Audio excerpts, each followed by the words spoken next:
我好中意同大家分享一啲同拜神有關嘅嘢啦。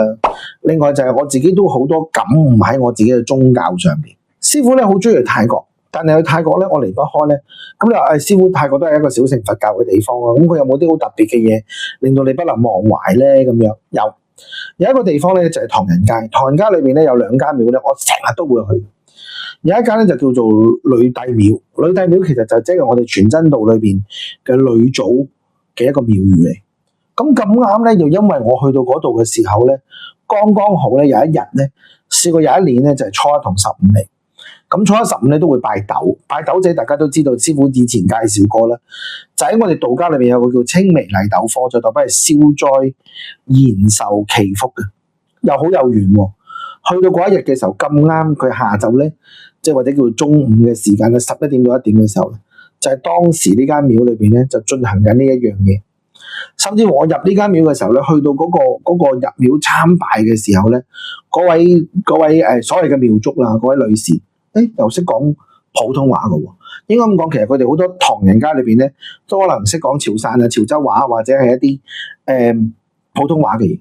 咁佢入到嚟見到我樣又好似好迷惑咁樣啦嚇，佢又突然間用普通話講嘢，我哋呢度有贈醫施藥㗎，你會唔會睇下醫生啊或者點樣啊？哇嚇咁得意嘅咁樣，咁啊真係諗住去揾個中醫去睇下，咁啊排下隊啦，我睇咗一場中醫啦，亦都喺嗰度執咗啲藥，咁啊好平，因為佢有得揀啊，可能藥粉啊、藥丸啊，或者可能係真係煲藥啊咁樣，咁喺泰國好容易處理啦呢啲事。咁另外咁我行到去正殿嘅時候咧，咁啱就係佢哋做緊咧拜斗嘅一個科儀，即係拜斗母元君嘅一個科儀，亦都係我哋自己覺得嘅一個緣分。當然我又好有感受啦，唔知點解突然間佢又叫我，不如你上去行下啦，感覺好似有把聲音叫我去做。原來喺佢個神嘅主殿上邊咧，佢仲有一個叫做元天，即係我哋講嘅即係元窮高上帝，即係如果大家聽過就係穹蒼，即係我哋講嘅玉皇大帝。咁啱。有啲人都話，佢話你好厲害喎，你發現到我哋有呢個即係神明去拜祭。原來有啲人係可能冇發現到，原來呢間廟可以不斷咁向上行到最頂嗰位咧，原來就係拜玉皇大帝，或者佢哋叫元窮高上帝。有時就係一個感召或者一個感覺去做到呢樣嘢。另外咧，喺今年咧嘅年中嘅時候咧，大概5、6月暑假嘅時候咧，師傅大學放假嘅時候又去咗泰國旅行啦。咁啊拜祭咗呢一個咧叫做又喺唐人街介紹第二間廟俾大家。佢個名咧好得意個，叫做怡歌峰。咁有啲朋友都聽過噶啦。佢話佢係賭神嚟嘅喎，佢即係噔噔噔咁嗰個賭神係嘛？即係以為佢揾好多錢咁樣。咁咧師傅曾經去過呢間廟，我去過2次。呢個係真實分享。第一次去。呢間廟真係實不相瞞，麻麻地嘅啫。咁你問下師傅，你咪搞笑啊？點會麻麻地？咁你又去第2次嘅咁樣？我因為想感覺，我哋成日都覺得就係、有時拜神係真係感興嘅，感召佢。你會唔會覺得有機會去第2次咧？我會相信自己，俾機會自己。當第一次嘅時候，你覺得嗰個神明好似有啲我哋叫做真係賭神嘅感覺，好似撈偏門喎，或者好似唔係咁強勢喎，我就會覺得。好似人哋講嘅時候，唔係真係講得咁厲害，即係話佢一去到旺你財啊、旺你乜啊、旺你乜啊，咁我又唔覺嘅第一次。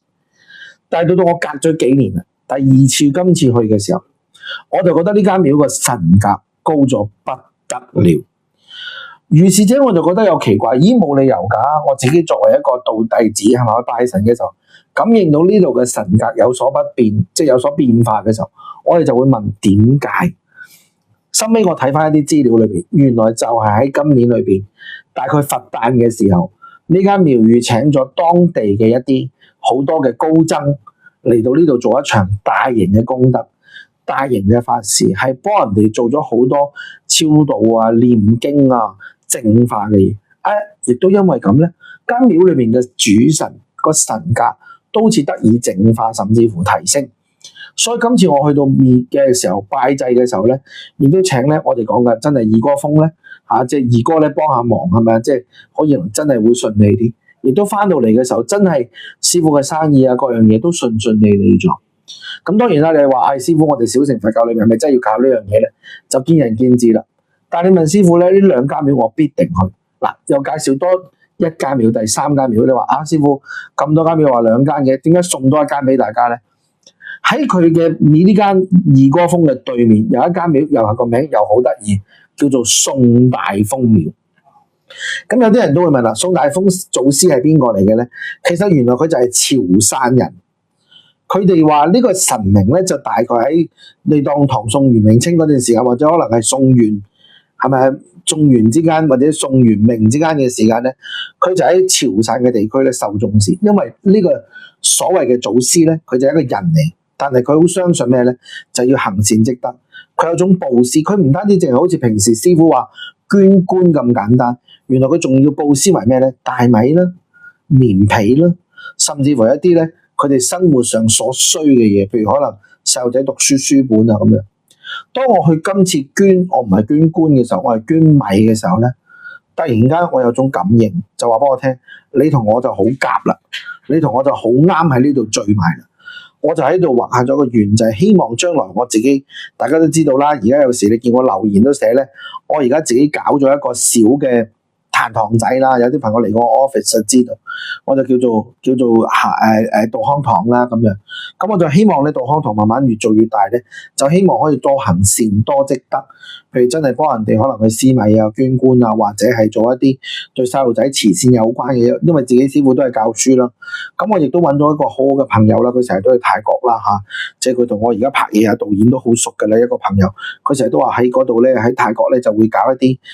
即係孤兒院裏邊咧捐一啲文具啊咁樣，我都希望即係自己好好地去搞到呢一樣嘢。咁當然啦，要組織一啲咁樣嘅所謂慈善嘅嘢咧，而係做得好嘅咧，都係好困難。所以師傅都係慢慢組織起嚟啫。不過呢一個樣嘢係我近呢幾年喺泰國又好，或者喺香港唔同嘅廟宇裏邊拜神嘅時候自己嘅感興嚟。